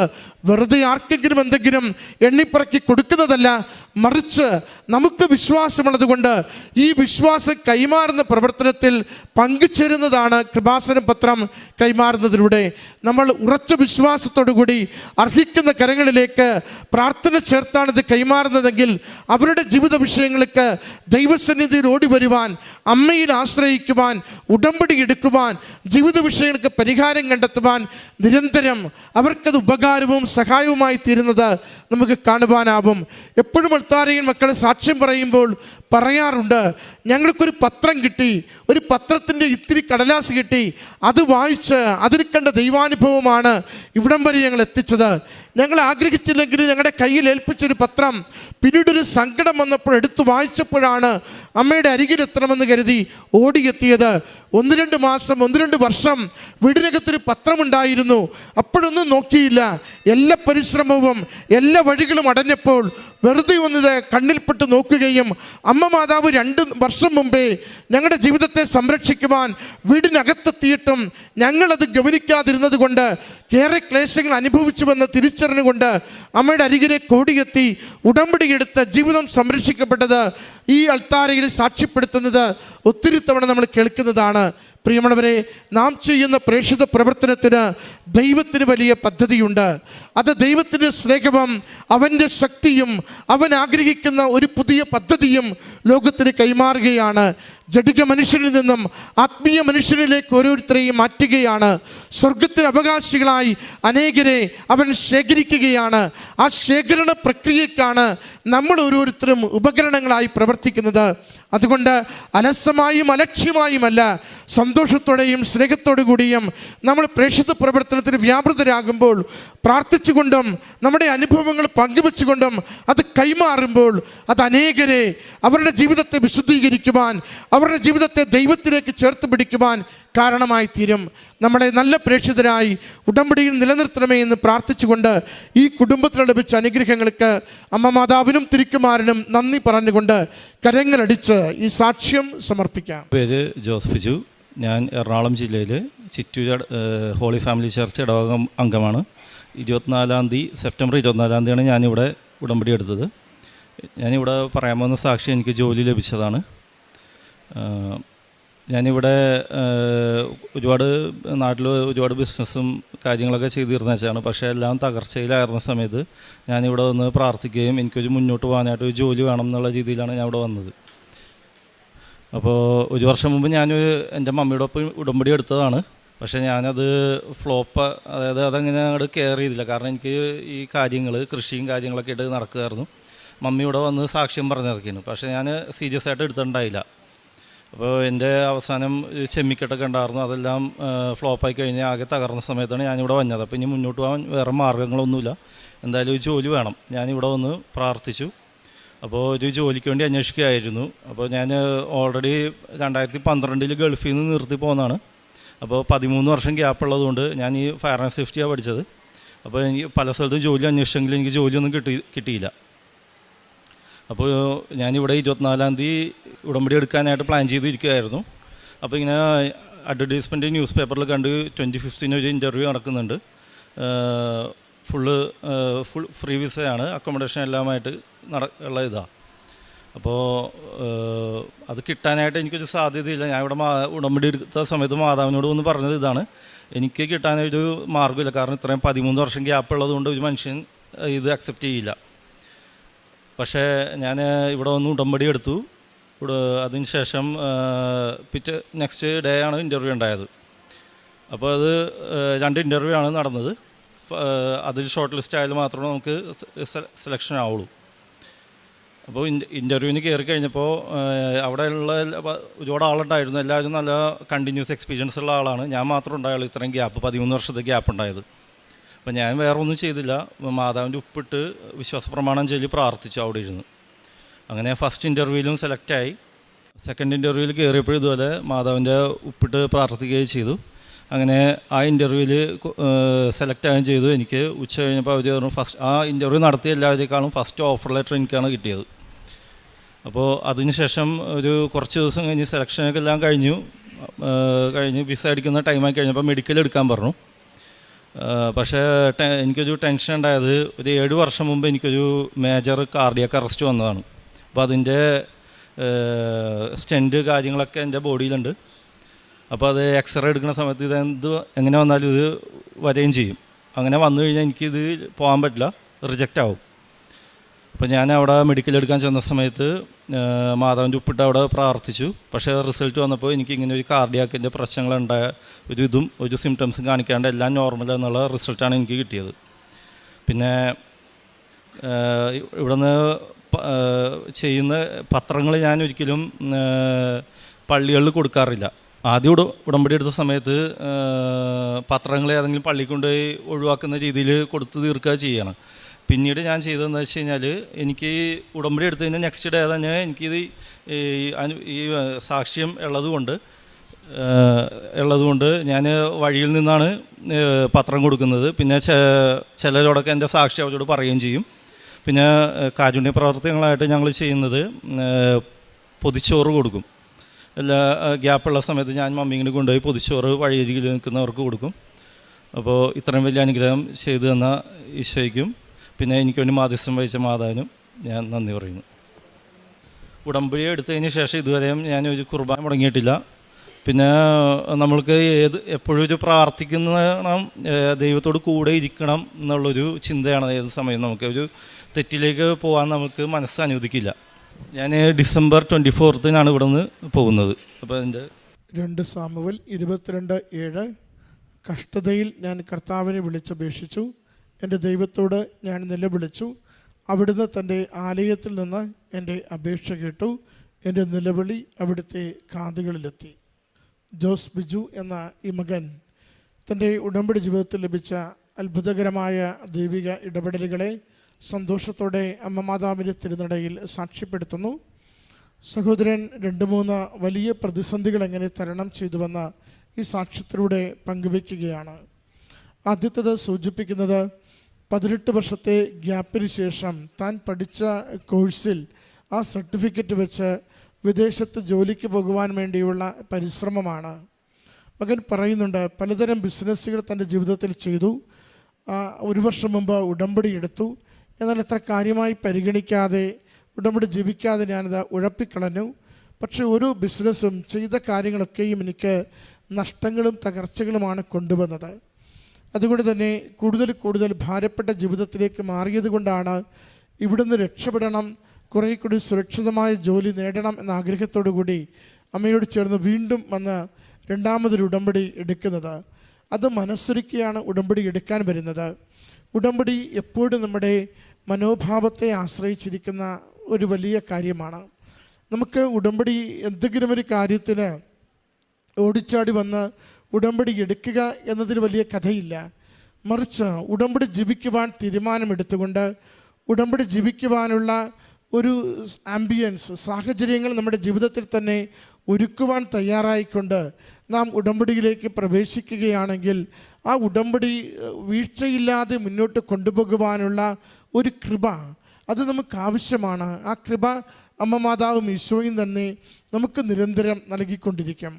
മറിച്ച് ഒരാവശ്യം മാത്രമാണ് ഉടമ്പടിയിലേക്ക് നമ്മളെ എത്തിക്കുന്നതെങ്കിൽ ഈ ആവശ്യം നേടുവാൻ വേണ്ടിയുള്ള പരാക്രമം മാത്രമായിരിക്കും ഉടമ്പടി ജീവിതത്തിൽ നമുക്കുണ്ടാവുക.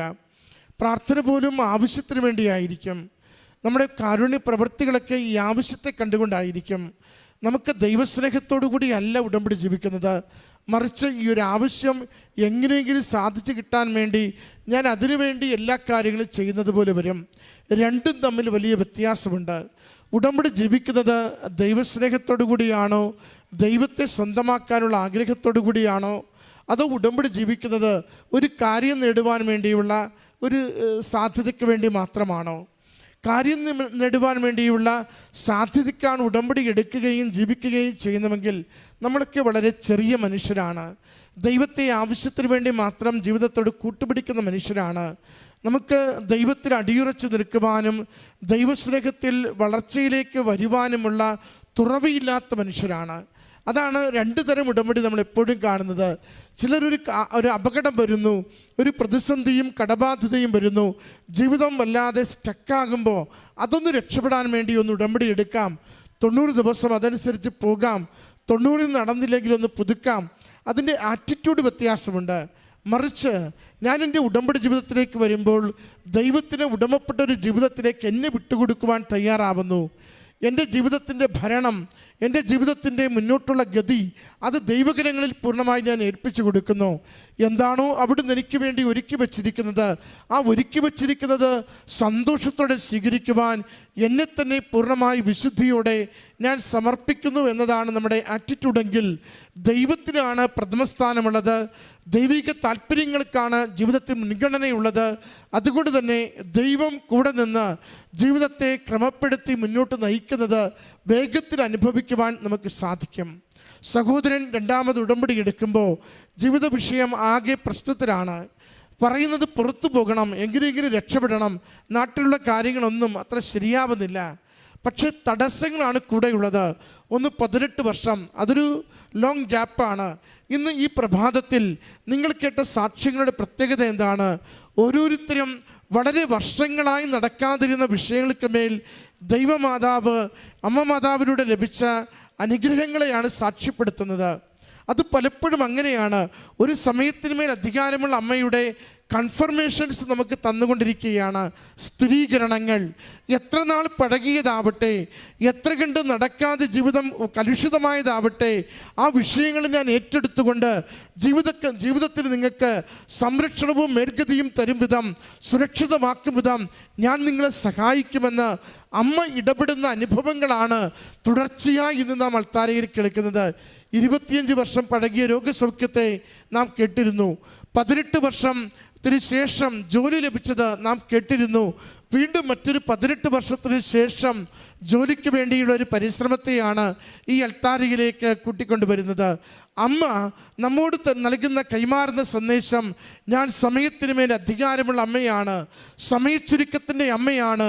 നിൻ്റെ പോയ കാലത്തെ പാഴ്ദിനങ്ങളെ ഓർത്തല്ല, നീ എന്നോട് ചേർന്ന് നിൽക്കുമ്പോൾ അത്ഭുതകരമാം വിധം എല്ലാ ക്ലേശങ്ങളും തടസ്സങ്ങളും മാറ്റിക്കൊണ്ട് നിൻ്റെ ജീവിതത്തിൽ വരുവാനിരിക്കുന്ന നന്മയുടെ മേൽഗതിയുടെ കാലത്തെ ഓർത്തുകൊണ്ട് നിൻ്റെ ജീവിതത്തെ തിരുത്തുവാനും വിശുദ്ധീകരിക്കുവാനും ഈശോയ്ക്ക് സമർപ്പിക്കുവാനും തയ്യാറാവുകയെന്ന്. അതിൻ്റെ സാക്ഷ്യമാണ് ഈ സഹോദരൻ പറയുന്നത്. കൂടെയുള്ളവരൊക്കെ ഇൻ്റർവ്യൂവിൽ പങ്കെടുക്കുമ്പോൾ അവർ ഇപ്പോൾ ജോലി ചെയ്തുകൊണ്ടിരിക്കുന്നവരാണ്, ഗ്യാപ്പില്ലാത്തവരാണ്.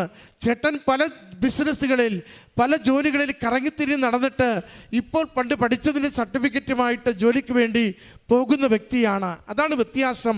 നമുക്ക് മെറിറ്റ് ഇല്ല, മെറിറ്റ് സീറോയും മൈനസുമാണ്. സീറോയും മൈനസുമായ മെറിറ്റിൽ നിന്നാണ് അമ്മ മാതാവ് ഈശോയ്ക്ക് കൊടുത്തുകൊണ്ട് അമ്മയുടെ കൃപയുടെ വർധനവിൽ, അമ്മയുടെ കൃപയുടെ നിറവിൽ നമ്മുടെ ജീവിത വിഷയങ്ങളെ ഈശോ അനുഗ്രഹിക്കുവാൻ വേണ്ടി സമർപ്പിക്കുന്നത്. അവിടെയാണ് ഉടമ്പടിയുടെ സ്ഥാനമുള്ളതും. മെറിറ്റില്ലാത്ത വിഷയങ്ങൾ അമ്മ ഏറ്റെടുത്തുകൊണ്ട് നമുക്ക് വേണ്ടി സ്റ്റാൻഡ് ചെയ്ത്, നമുക്ക് വേണ്ടി നിന്നുകൊണ്ട് നമ്മുടെ ജീവിത വിഷയങ്ങൾക്ക് അനുഗ്രഹമാകുവാൻ വേണ്ടി പ്രാർത്ഥിക്കുന്നുവെന്ന്. സഹോദരൻ രണ്ടാമത്തെ അതിലും വലിയ പ്രതിസന്ധി പറഞ്ഞു. അത് അറ്റാക്ക് വന്നതാണ്. സ്റ്റെൻറ്റ് ഇട്ടിട്ടുണ്ട്. മെഡിക്കൽ എടുക്കുമ്പോൾ ഇത് തെളിഞ്ഞു വരും. അതോടുകൂടി എനിക്ക് മുന്നോട്ട് പോകുവാൻ സാധിക്കാതെ എന്നേക്കുമായി എൻ്റെ വഴികളൊക്കെ അടഞ്ഞു പോകുവാൻ സാധ്യതയുണ്ട്. അമ്മയുടെ കരങ്ങളിൽ കൊടുക്കുന്നത് ആ നിയോഗമാണ്. എനിക്ക് ശാരീരികമായി ഫിറ്റ്നസ് ഇല്ലാത്ത വ്യക്തിയാണെന്ന് എനിക്കുറപ്പുണ്ട്. മെഡിക്കലി ഞാൻ ഫിറ്റല്ല, മൈനസാണ്. എനിക്ക് ശാരീരികമായ ഗുരുതരമായ വിഷയമുണ്ട്. എങ്കിലും അമ്മ മാതാവ് കൂടെ നിന്ന് എനിക്ക് സാധ്യതയില്ലാത്തത്, എനിക്കൊരു സർട്ടിഫിക്കറ്റ് അനുവദിച്ച് കിട്ടുവാൻ എനിക്ക് യാതൊരു മെറിറ്റുമില്ലാത്തത് അമ്മ എന്നെ സഹായിക്കണമെന്ന് മകൻ ഈ അൽത്താരയിൽ സാക്ഷ്യപ്പെടുത്തുന്നത്. ഉടമ്പടിയെടുത്ത് ആദ്യത്തെ പുതുക്കലിന് സമയമാകുന്നതിന് മുമ്പ് അമ്മ മാതാവ് ഇടപെട്ടുകൊണ്ട് ആ ഇൻ്റർവ്യൂ മകന് അനുകൂലമാക്കി കൊടുക്കുന്നു. പലരും പങ്കെടുത്തെങ്കിലും ആദ്യത്തെ ഓഫർ ലെറ്റർ മകൻ്റെ കരങ്ങളിലേക്ക് അമ്മ ഏൽപ്പിച്ചു കൊടുക്കുന്നു. മെഡിക്കലിൽ സ്റ്റെൻറ്റിൻ്റെയോ അറ്റാക്കിൻ്റെയോ യാതൊരു വിഷയങ്ങളും ഇല്ലാത്ത വിധം ഫിറ്റായിട്ടുള്ള സർട്ടിഫിക്കറ്റ് കൈകളിൽ കൊടുത്തുകൊണ്ട് വിദേശത്തേക്ക് പോകുവാനുള്ള സാധ്യതകൾ, വഴികൾ അമ്മ മാതാവ് ഒരുക്കി കൊടുക്കുന്നു. നമ്മളിപ്പോഴും ഉടമ്പടിയിലേക്ക് പ്രവേശിക്കുമ്പോൾ ആദ്യം തന്നെ പറയും, not by merit but by grace of God. ദൈവകൃപയാൽ മാത്രം ജീവിതത്തിൽ എന്ത് കുറവുണ്ടെങ്കിലും അമ്മ മാതാവ് അത് ഏറ്റെടുത്ത് ഈശോയ്ക്ക് കൊടുത്ത് നമുക്ക് അനുഗ്രഹമാകുന്നത് വരെയും കൂടെ നിന്ന് സഹായിക്കും. ഉടമ്പടി വിശ്വസ്തയോടെ ജീവിക്കണമെന്ന് മാത്രമേ ഉള്ളൂ. അതാണ് സഹോദരൻ പറഞ്ഞത്. രണ്ടാമത് ഉടമ്പടി എടുത്തതിന് ശേഷം ഞാൻ ഒരിക്കൽ പോലും ദിവ്യബലി മുടക്കിയിട്ടില്ല. രണ്ടാമത് ഉടമ്പടി എടുത്തതിന് ശേഷം ഞാൻ പള്ളിയിലത് അലക്ഷ്യമായി കൊടുത്തതല്ല എൻ്റെ കൃപാസന പത്രങ്ങൾ. വഴിയരികിൽ നിന്ന് എൻ്റെ സ്റ്റാറ്റസ് കുറച്ചുകൊണ്ട് മറ്റുള്ളവർ എന്തു പറഞ്ഞാലും യാതൊരു എന്നെ ബാധിക്കാത്ത വിധം സ്വീകരിച്ചുകൊണ്ട് ദൈവസ്നേഹത്തോടുകൂടി ഞാനത് ആ പ്രേക്ഷിത പ്രവൃത്തി ചെയ്യുവാൻ, ദൈവസ്നേഹത്തോടുകൂടി കാരുണ്യ പ്രവൃത്തി ചെയ്യുവാൻ എന്നെ തന്നെ ഞാൻ ചെറുതാക്കിക്കൊണ്ടിരുന്നു. അതെൻ്റെ ദൈവത്തിന് മുമ്പിൽ എനിക്ക് വലിപ്പത്തിന്, എന്നെ ഉയർത്തുന്നതിന്, എൻ്റെ ജീവിതത്തിന് മേൽഗതിക്കുള്ള വഴിയായി അമ്മ മാതാവ് തുറന്നു തരികയാണ്. പ്രിയമുള്ളവരെ, എപ്പോഴും ഉടമ്പടി ജീവിതത്തിൽ അസാധ്യമെന്ന് പറയുന്ന കാര്യങ്ങളെ ഏൽപ്പിച്ചു കൊടുക്കുമ്പോൾ കൂടെ നിന്ന് ഈശോയിൽ നിന്ന് നേടിത്തരുന്ന അമ്മയുടെ വലിയ സംരക്ഷണവും സഹായവും അനുഭവിക്കുവാനാവും. ഇത് സമയച്ചുരുക്കത്തിൻ്റെ സാക്ഷ്യം കൂടിയാണ്. 18 വർഷം ഒരു കോഴ്സ് പാസ്സായി നടക്കാതിരുന്നതാണ് ഉടമ്പടി എടുത്ത് 3 മാസം 2 മാസത്തിനുള്ളിൽ അമ്മ മാതാവ് മകന് അനുഗ്രഹിച്ച് നൽകുന്നത്. പ്രിയമുള്ളവരെ, ജീവിത വിഷയങ്ങളെ പ്രത്യാശയോടെ നമുക്ക് ഏൽപ്പിച്ചു കൊടുക്കാം. ജീവിത പ്രാരാബ്ധങ്ങൾ ഏറ്റെടുത്ത് അമ്മ മാതാവ് നമ്മുടെ ഓരോരുത്തരെയും സുരക്ഷിത തീരത്താക്കും, മേൽഗതിയുള്ളവരാക്കും. ഈ കുടുംബത്തിന് ലഭിച്ച ഈ അനുഗ്രഹത്തിന് അമ്മ മാതാവിനും തിരുക്കുമാരനും നന്ദി പറഞ്ഞുകൊണ്ട് കരങ്ങളടിച്ച് ഈ സാക്ഷ്യം നമുക്ക് സമർപ്പിക്കാം.